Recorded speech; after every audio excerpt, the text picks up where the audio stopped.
Hello and welcome back to Genesis Designs and Modelcraft and festive felicitations, for here we are on the third instalment of the Advent build of the Arma Hobby P-39.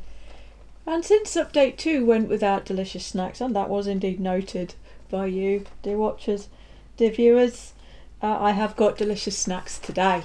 And who in the UK could do Christmas without matchmakers? Matchmakers are actually available all year round. They're not a specifically Christmas treat, but they do seem to just do the rounds. It's party season, isn't it? And matchmakers always seem to pop up. They are available in this cool mint. Hopefully it's not the kind of cool that causes digestive issues.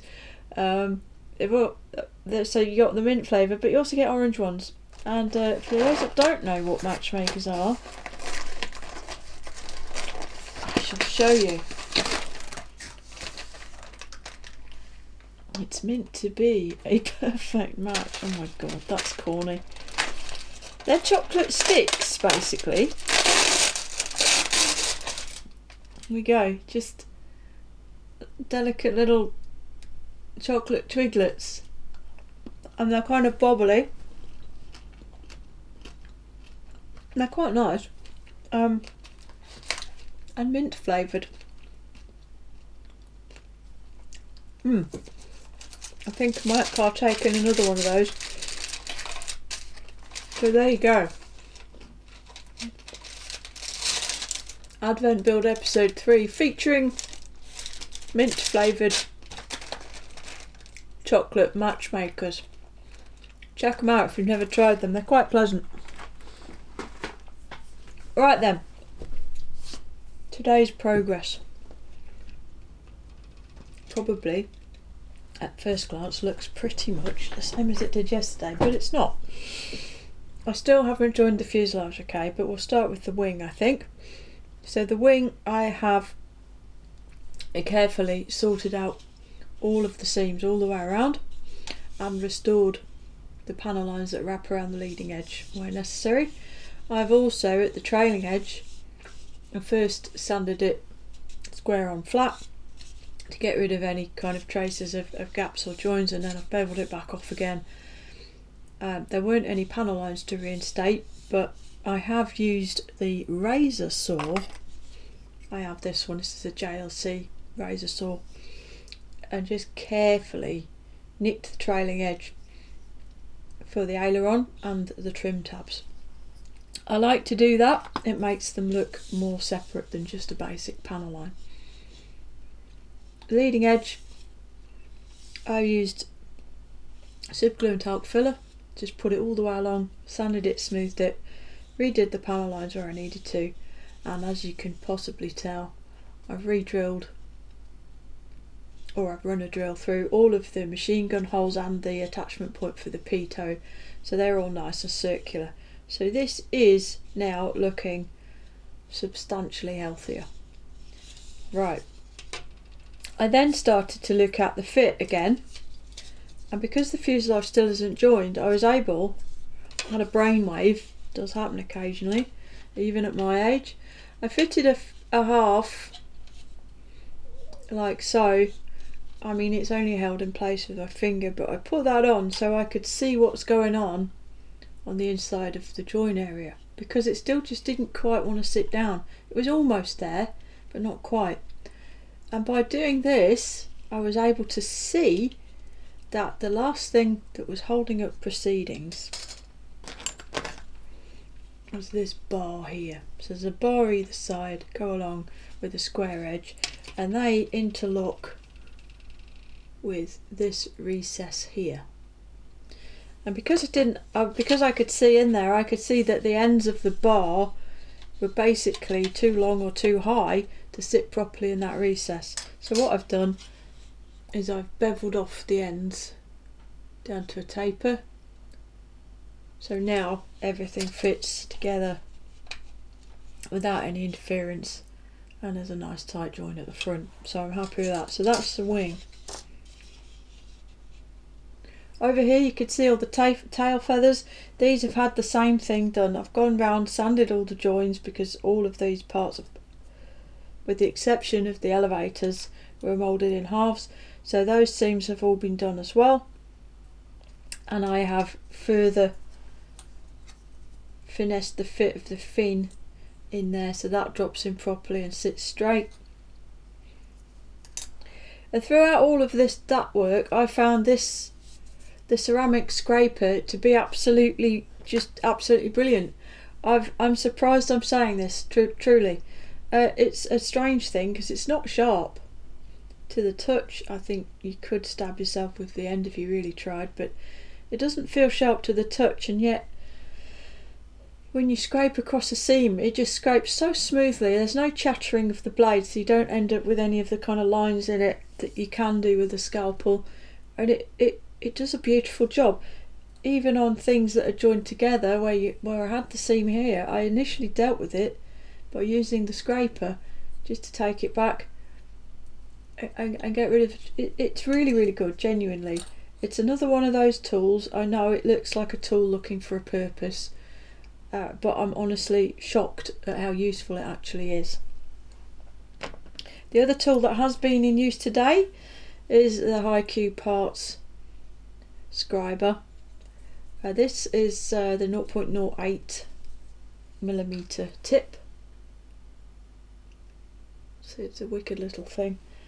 And it's very simple to use. You know, you insert it in the line and you go backwards. You can't go forwards with this one. And as long as there is a line already there, it will follow it without any real trouble. You have to be careful, but it will follow it.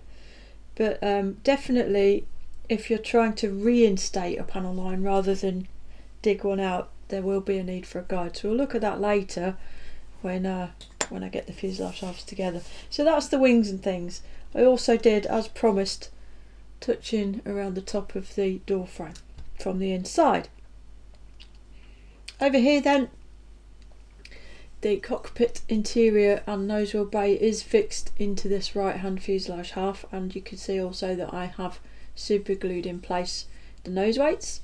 The instrument panel is in place and the guns are in the instrument panel. Struggled to get any light on that really.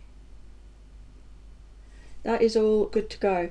There is still a little bit of work to do here in the form of a gun sight, and I don't know if it's internal armour or something, but there's a transparent part and a gun sight to go in there, but I'm content to leave that until I've done with sanding the fuselage seams.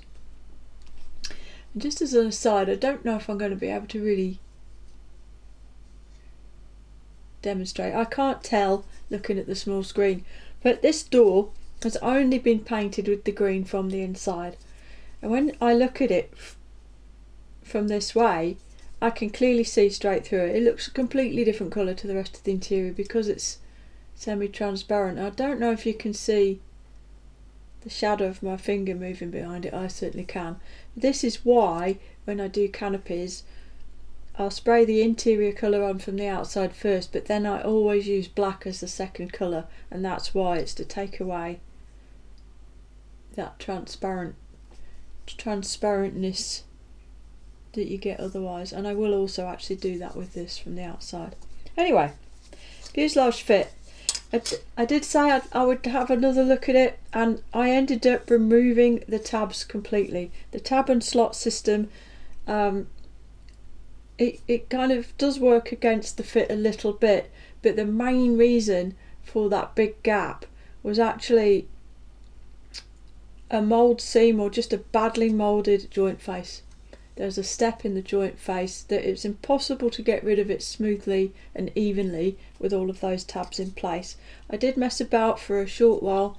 I shortened the tabs down a little bit and I cleaned out the slots a little bit because all of the internal corners are a bit rounded. It helped a bit, but I was never going to get rid of all of that gap just by doing that, because I could see that there was an unevenness in the joint line.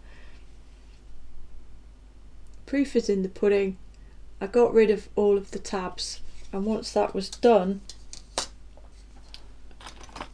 just a random sanding board, I don't know what brand it is or where I got it from, but basically put it across the whole thing. And be careful to make sure you're always on more than one surface so that everything's flat, and sand it.